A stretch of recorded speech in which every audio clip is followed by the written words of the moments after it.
Penyelidikan kasus prostitusi yang melibatkan sejumlah selebritas makin melebar. Berdasarkan keterangan mucikari yang disampaikan kuasa hukumnya, sejumlah selebritas yang menjual diri memiliki pelanggan dari kalangan pengusaha dan anggota parlemen. Polisi pun mengamininya.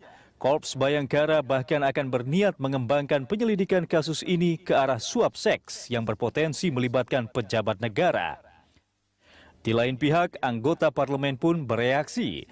Beberapa di antaranya menantang sang mucikari untuk mengungkapkan identitas anggota dewan yang selama ini dituduh menjadi pengguna jasa prostitusi selebritas. Tujuannya, anggota dewan yang terbukti menggunakan jasa prostitusi atau bahkan menerima suap layanan seks akan mendapatkan efek jera. Selanjutnya, Mahkamah Kehormatan Dewan pun bisa memberikan sanksi kepada yang bersangkutan. Suap seks terhadap pejabat negara terus mengundang polemik. Meski tak disebutkan dalam kategori yang termasuk suap dalam Undang-Undang Tindak Pidana Korupsi, beberapa ahli hukum mendefinisikan layanan prostitusi bisa dikategorikan ke dalam fasilitas lainnya. Pendapat lainnya memasukkan suap seks ke dalam pasal perzinahan, sehingga sang pemberi dan penerima suap bisa dipidana. Kenyataannya, sampai saat ini penyidikan suap layanan prostitusi seolah menjadi renyah untuk publikasi media, tetapi kecut bagi penegakan hukum. Lantas, apakah benar suap layanan prostitusi marak terjadi di kalangan anggota dewan? Bagaimana payung hukum yang mesti diwujudkan agar para pelaku bisa dijerat dan dihukum? Pemirsa, sekarang kita akan membahas tema suap layanan prostitusi untuk pejabat negara bersama dengan dua narasumber yang sudah hadir pagi ini di Studio Berita 1. Ada salah seorang anggota Komisi 8 DPR RI, Arzetti Bilbina, serta ahli hukum pidana dari Universitas Trisakti, Yenti Garnasih. Selamat pagi Ibu-Ibu, selamat datang di Berita 1 TV.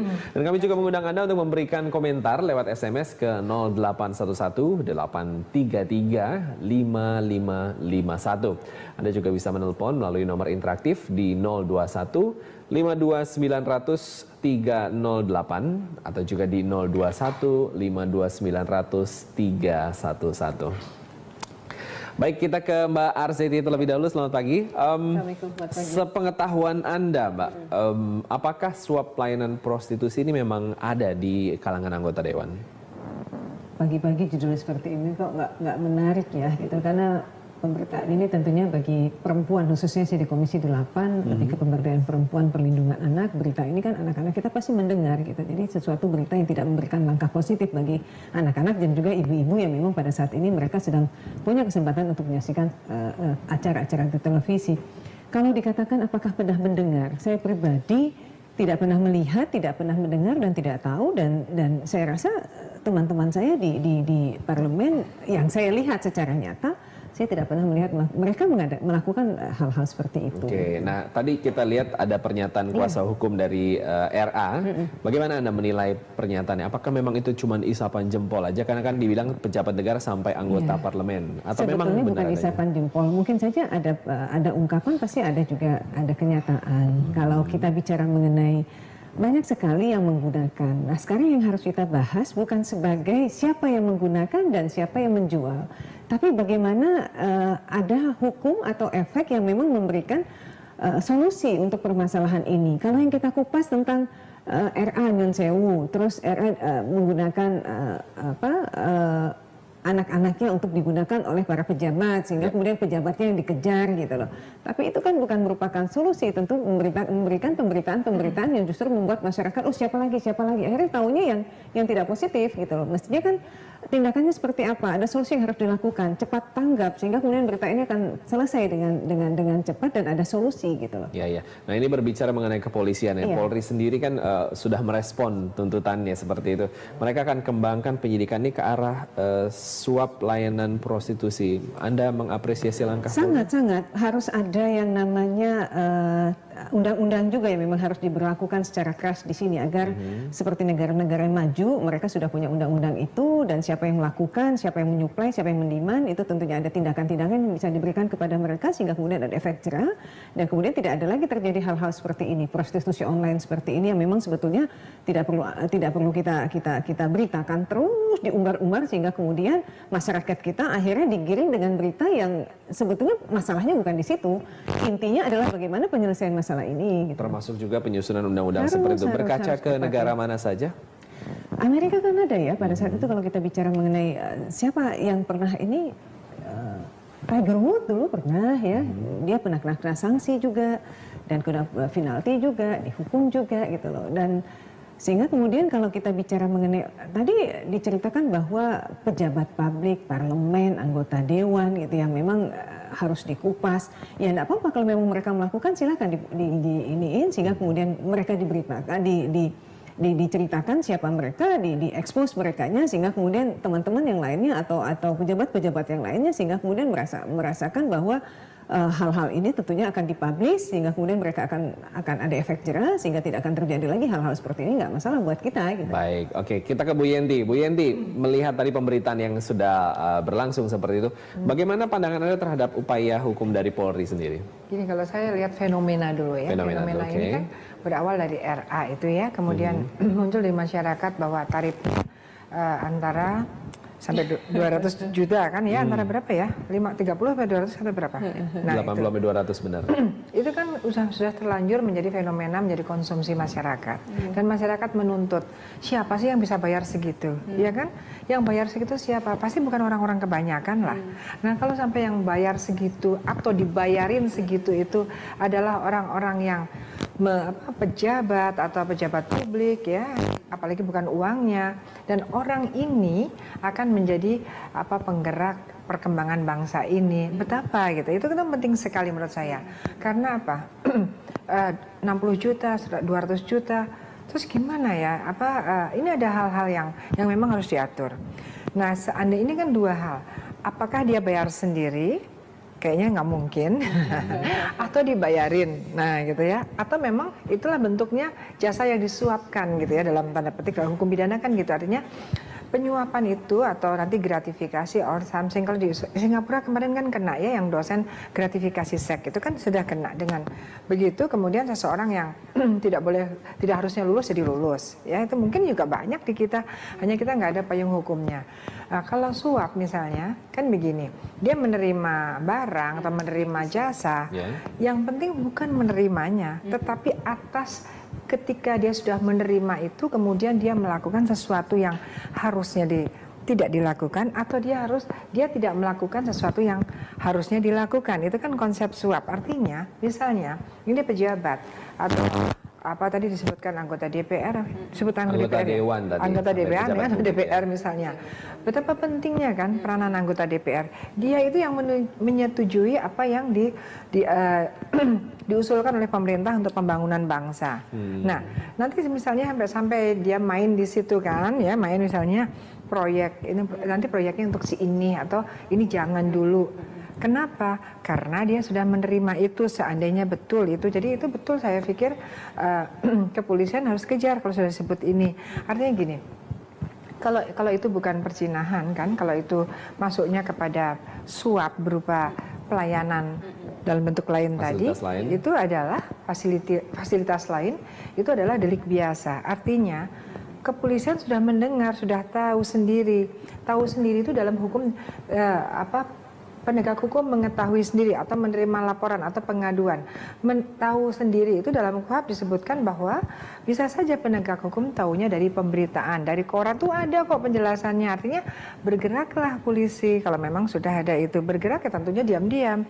Belum penyidikan kan, baru penyelidikan. Jadi ya dia carilah kalau kita memang ingin bangsa ini bersih. Jadi di sini masalahnya bukan permasalahan prostitusi saja, bukan masalah hal seperti itu, tapi implikasi kalau itu betul ada penyuapan berupa jasa seks dan kemudian implikasinya dampaknya pada pembangunan yang diamanahkan kepada mereka untuk mensejahterakan rakyat, masyarakat terhambat atau tidak sampai hanya gara-gara itu. Jadi ini masalah yang sangat penting. Oke, tidak perlu nunggu undang-undang dong berarti untuk polisi bertindak seperti itu? Ya cari undang-undang yang ada, tapi yang akan datang mungkin perlu difikirkan karena sebetulnya ini kan 1 tahun yang lalu kita sudah bahas ya, tapi waktu itu belum pergantian lah ya.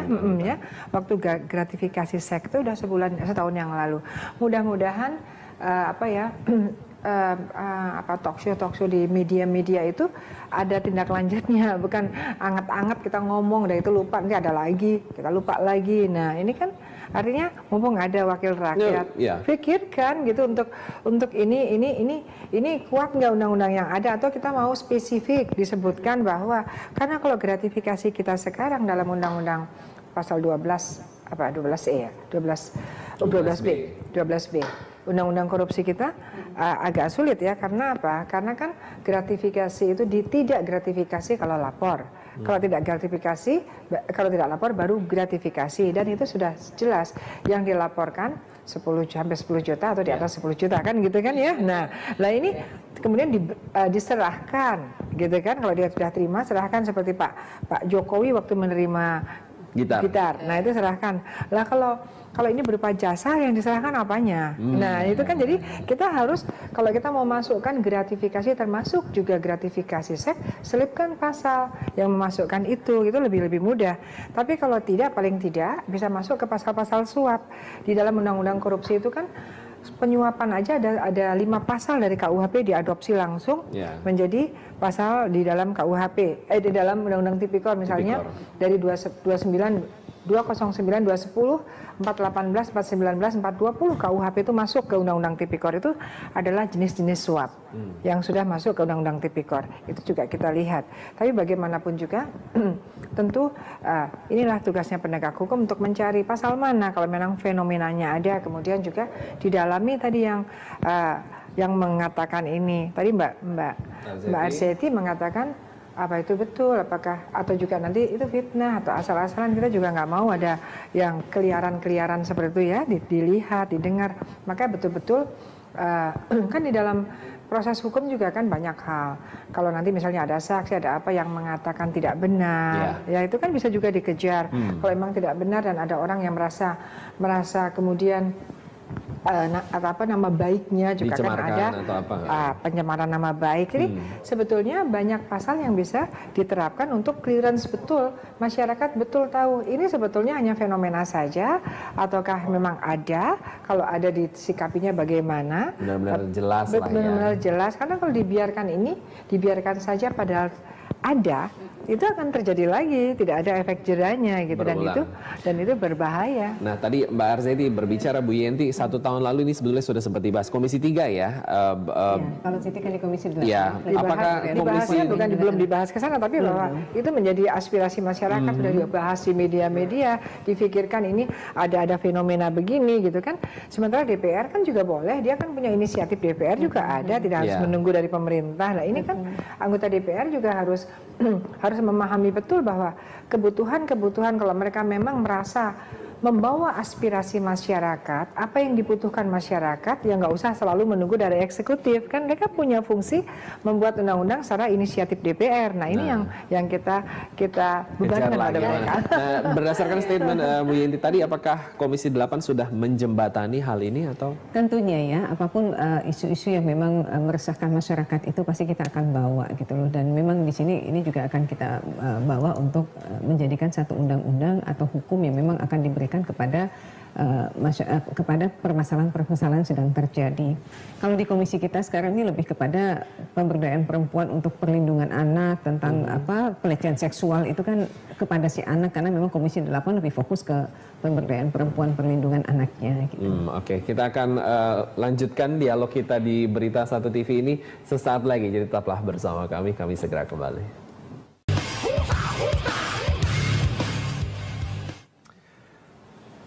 Kita kembali di dialog tentang suap layanan prostitusi untuk pejabat negara dan masih bersama dengan dua narasumber saya di sini, anggota Komisi 8 DPR RI Arzetti Bilbina dan juga ahli hukum pidana dari Universitas Trisakti Yenti Garnasi. Dan kami juga masih mengundang Anda pemirsa untuk memberikan komentar, boleh lewat SMS ke 0811 833 5551 dan juga Anda bisa menelpon melalui nomor interaktif di 021 52 900 308 atau 021 52 900 311. Baik, kita ke Bu Yenti. Bu, suap layanan prostitusi ini boleh dibilang menimbulkan polemik lah karena masalah payung hukum ya kita berbicara.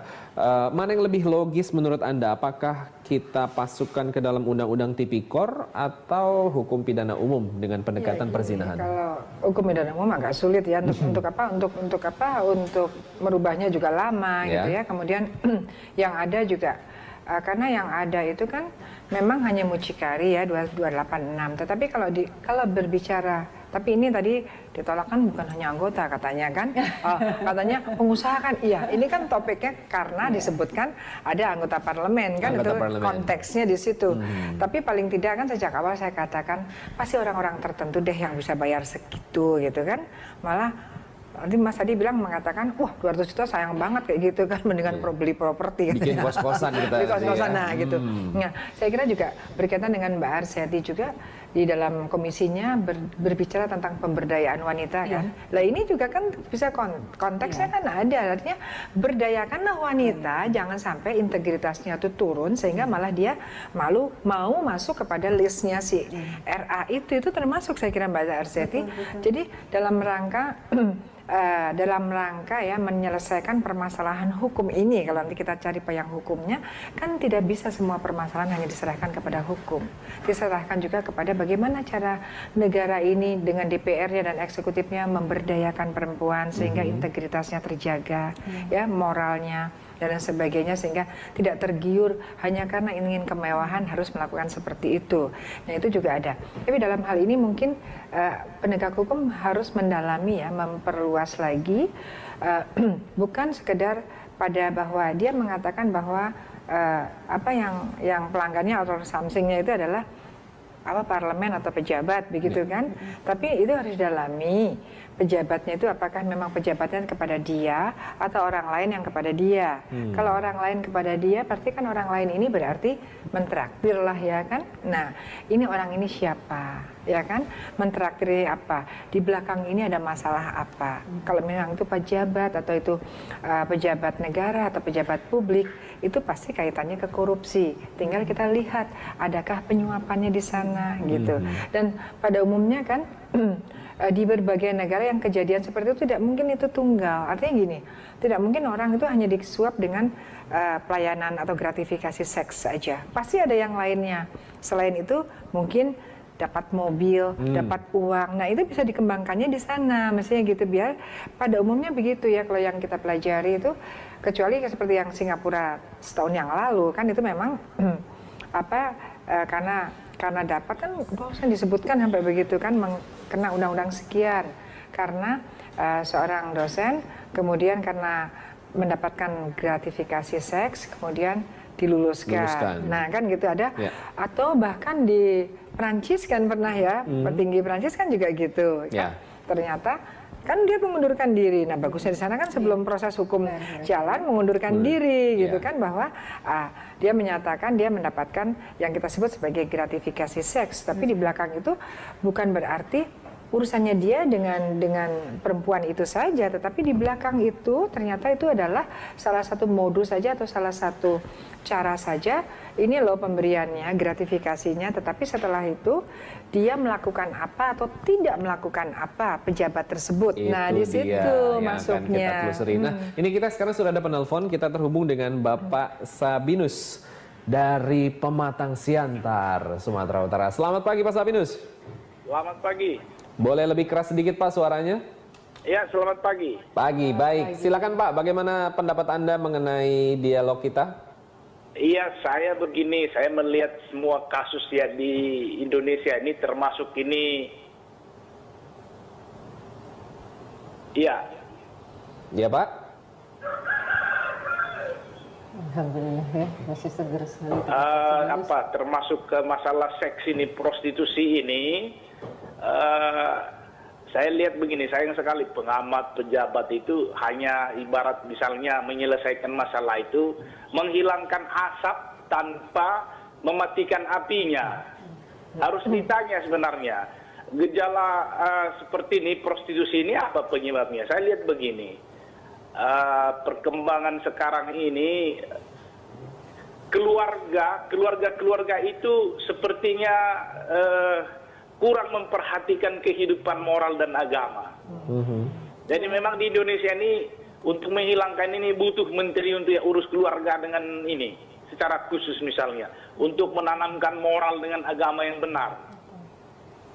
Kalau kita lihat misalnya survei, banyak justru yang muncul dari keluarga yang broken home, keluarga yang tidak tertata dengan bagus itu. Maaf, misalnya perempuan-perempuan atau wanita-wanita yang gampang melakukan itu dari keluarga-keluarga yang menurut saya, keluarga yang kurang tertata dengan bagus moral sama agamanya. Artinya agama atau moral itu hanya teori saja lah. Tapi menghayatinya itu masih jauh dari yang diharapkan. Jadi itu. Yang kedua juga sekolah. Sekolah sekarang ini sudah bukan lagi bagaimana mendidik anak-anak itu supaya bisa membedakan yang baik dan yang buruk. Sudah berlari kepada bisnis juga semua. Jadi itu saya lihat akar permasalahannya. Jadi mau menciptakan undang-undang yang sehebat apapun serah kepada DPR begini tidak akan menyelesaikan masalah. Baik, terima kasih Pak Sabinus atas pendapatnya. Langsung silakan boleh ditanggapi, Mbak Ya, Aziz. betul juga kembali lagi bahwa memang seperti di komisi kami, Komisi 8 Pemberdayaan Perempuan. Perempuan kalau tadi Mbak Yanti mengatakan bahwa memang perempuan ini harus diberdayakan sehingga kemudian jika kebutuhan-kebutuhan tadi, keinginan gaya hidup. Tapi sebetulnya kalau kita bicara gaya hidup sih bukan, tapi lebih kebutuhan dulu ya. Karena memang butuh yang namanya materi sehingga kemudian pekerjaan, lapangan pekerjaan buat mereka agak sedikit sulit sehingga kemudian cara gampang bagi mereka untuk mendapatkan materi tersebut adalah melalui langkah seperti ini. Mungkin ada tawaran. Nah di sini kalau misalnya permintaan tidak ada sehingga kemudian si perempuan yang memang harusnya mereka diberdayakan ini karena tidak ada kesempatan itu akhirnya mereka mencari pekerjaan lain di mana mereka mencerdaskan dirinya dalam hal pendidikan sehingga kemudian mereka mampu untuk menjemput rezeki mereka dengan cara yang memang disesuaikan dengan kemampuan mereka. Sehingga kemudian memang di Komisi 8 fokus sekali untuk saat sekarang di mana kami membuat bahwa pemberdayaan perempuan dan juga untuk perlindungan anak sehingga tidak terjadi yang namanya pelecehan seksual dan lain-lain yang memang sekarang marak juga sedang terjadi. Itu yang memang sedang kami godok secara matang. Karena memang sebetulnya Pak Sabinus tadi mengatakan adapun undang-undang kalau revolusi mental masyarakatnya sendiri mereka juga tidak paham mengenai bahwa mereka tuh harus hidup seperti ini sehingga kemudian tidak ada yang namanya penyimpangan yang sekarang sedang terjadi seperti ini sehingga kemudian keinginan masyarakat kita untuk menata dirinya tidak harus dengan adanya payung hukum mereka sendiri akan bisa berjalan dengan baik agar perempuan ini sendiri juga jika mereka punya satu kesempatan untuk mereka diberdayakan sehingga kemudian penjemputan rezeki bagi mereka sendiri ini sehingga kemudian mereka tidak akan melakukan hal-hal yang memang bagi Pak Sabinus tadi tidak seperti itu. Yang saya catat dari perkataan Pak Sabinus tadi adalah salah satunya bagaimana Menteri Pemberdayaan Perempuan dan Anak sejauh ini melihat bagaimana peranan? Ya memang kemitraan antara Komisi 8 dan Menteri Pemberdayaan Perempuan sendiri sekarang memang lagi intens sekali kami melakukan pendekatan agar permasalahan masyarakat ini. Kalau memang kemarin bicara mengenai tentunya ada anggaran yang memang harus kita tekankan agar masyarakat bukan hanya di perkotaan saja tapi di pedesaan pun mereka juga mendapatkan pendidikan, pelayanan, fasilitas yang memang harus disesuaikan dengan kebutuhan untuk saat sekarang. Dan itu memang kita sedang kupas secara dalam, makanya kita pun selalu melakukan kunker ke daerah-daerah apa sih kebutuhan dari masyarakat, perempuan itu inginnya seperti apa. Nah itu memang sinergi ini yang harus selalu kita gerakkan selalu dan saat sekarang memang kita ingin sekali untuk permasalahan perempuan itu bisa terselesaikan dengan baik sehingga kemudian perempuan itu tidak dijadikan alasan untuk mereka mendapatkan seperti yang terjadi sebagai penyuapan yang Mbak Yanti tadi mengatakan. Jadi akhirnya si perempuan yang jadinya jadi dipermasalahkan. Yang kebetulan saat sekarang perempuannya adalah mungkin di dalam lingkungan entertainment, sehingga kemudian itu yang dikupas lebih jauh, terekspos gitu loh. Nanti akan kita lanjutkan lagi. Saya punya pertanyaan-pertanyaan tapi segmen berikutnya lah ya. Jadi tetap bersama kami pemirsa, kami akan segera kembali.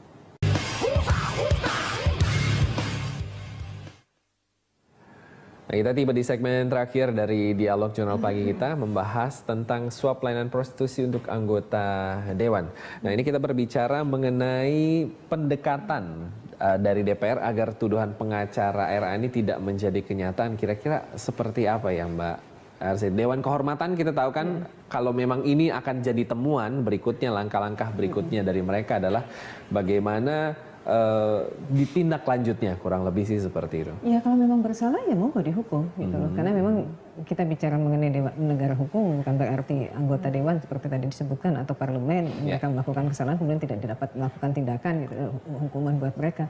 Ya silakan kalau memang ada penemuan-penemuan yang lain memang mengarah ke kebenaran ya memang harus seperti itu gitu loh. Ini berarti mendorong polisi juga untuk ya harus karena memang biar ada efek jerah juga, bukan hanya sebagai kalau Bunda tadi bilang, ya kalau kita bicara moral gitu ya, yang cewek ini kan memang kebutuhan, ya Bun ya. Tapi kerja tukang beca atau pedagang atau apapun mereka punya kebutuhan itu sama gitu ya Bun ya.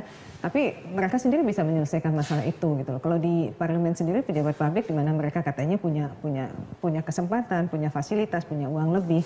Kenapa dipakai untuk seperti itu? Kenapa tidak dipakai untuk menjembatani atau sebagai aspirasi masyarakat itu biar nyata terlihat, bukan dipakai untuk kepentingan programnya untuk kesejahteraan rakyat banyak kurang lebih seperti itu. Nah, Bu Yenti tadi kita berbicara mengenai tipikor nih. Nah, apakah revisi undang-undang tipikor ini harus dilakukan memasukkan layanan prostitusi sebagai unsur suap? Oh iyalah, kalau kan udah ada kan sudah muncul itu salah sexual gratification. Nah, gratifikasi itu kan munculnya di dalam undang-undang tipikor kan ya untuk kita masukkan karena apa? Berkait gratifikasi itu kan pemberian ya. Nah, kalau pemberian diberikan kepada pejabat atau kepada PNS atau pejabat publik ya, itu sudah masuknya ranahnya undang-undang korupsi. Kalau suap yang lain ya undang-undang lain kalau memang antara mereka yang tidak ada pejabatnya. Kenapa kita masukkan ke undang-undang korupsi? Karena kita melihat daya rusaknya itu lebih parah. Tadi Mbak Arsety sudah mengatakan bahwa ya namanya prostitusi itu kan masalah sejak zaman kuno kan ya. Nah, tapi siapa nih pelakunya ya kan? Misalnya ada lokalisasi dan sebagainya, siapa pelakunya? Ya itu tidak bisa ya, kelihatannya ya kita usaha boleh, tapi selalu saja ada yang melanggar. Tetapi kalau yang melanggar artinya langsung kemudian dia datang ke lokalisasi. Yang melanggar itu orang-orang ya walaupun itu secara moral nggak baik ya, nggak boleh. Tadi Bapak dari Pak Siantar juga mengatakan ini moral loh, ya memang ini moral gitu kan. Tapi seandainya itu terjadi, dan ini juga terjadi yang dilakukan oleh pejabat, daya rusaknya yang mana nih yang lebih besar? Ini yang menjadi fokus kita, apalagi kalau mereka ya sudah moral dan tentang keluarganya hanya keluarganya saja, tentu treatment tetap ada ya, treatmentnya pasti sosial dan sebagainya, masyarakat lah sekitar itu keluarganya. Tetapi ketika itu pejabat ataukah itu baik itu misalnya parlemen, ini kan masalahnya menjadi lain karena fungsi atau kewenangan parlemen itu bagaimana, jangan-jangan dengan adanya begini program-program menjadi salah sasaran. Nah ini yang namanya korupsi kan. Nanti tapi bukan berarti belum ada undang-undang itu tidak bisa dibuka oleh kepolisian kalau mau ditangani. Karena polisi juga boleh menangani korupsi kan. Nanti boleh kesuap atau apa kan tuh ada. Atau kalau bukan suap ya memang anggota dewannya bayar sendiri gitu kan ya, mungkin Mbak, mungkin nggak uangnya banyak kan orang anggota dewan kan, itu mungkin itu lain kalau memang dia bayar sendiri ya. Tapi begini, Dewan Kehormatan mau jalan ya, tapi kalau Dewan Kehormatan jalan kan urusannya dengan etis, ya kan, dengan etis ya memang sanksinya bisa sampai pemberhentian atau skors atau apa ada. Tapi polisi adalah punya ranahnya sendiri. Adakah itu melanggar undang-undang yang bersanksi pidana? Itu kan seperti itu. Artinya, tapi saya tadi sepakat dengan Pak Sabinus Subian. Pak Binus bahwa sejak awal saya mengatakan ini juga bukan masalah prostitusi, masalah korupsi. Itu bukan masalah hukum semata, kan? Termasuk masalahnya Komisi 8 dalam hal ini ya. Karena itu masalah itu kenapa orang koruptif, kenapa orang melakukan seperti ini adalah masalah pertanggungjawaban bukan hanya di Menteri Pemberdayaan Wanita, tapi bagaimana Menteri Pendidikan, bagaimana tokoh agama, bagaimana kita semua bersama-sama menguatkan integritas bangsa. Masyarakat itu harus berintegritas gitu. Kalau mau kaya ya berpendidikan yang baik, bermoral baik, bekerja keras, kaya silahkan kan boleh saja, asal kayanya dengan cara baik kan. Mbak Arseti, singkat saja sebagai penutup, Anda berasal dari partai pendukung pemerintah, termasuk juga revolusi mental, berarti PR-nya besar. Betul, sangat ya.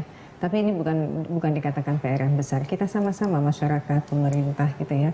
Kalau kita melihat ini ada isu yang memang selalu berkembang, yang kita bicara bahwa isu ini sebetulnya tidak memberikan langkah positif bagi masyarakat, khususnya untuk perempuan. Karena berita ini akan selalu diberitakan dan perempuan akhirnya melihat dan anak-anak juga mendengar. Tapi bagaimana sekarang caranya pemerintah menyelesaikan permasalahan ini, lakukan tindakan hukum atau buat satu peraturan sehingga kemudian permasalahan yang namanya prostitusi atau suap untuk anggota Dewan Parlemen itu memberikan efek jerah. Baik, terima kasih atas kehadirannya Mbak Arseti, Bu Yenti. Demikian pemirsa dialog kita dalam Jurnal Pagi, tetap bersama kami akan segera kembali.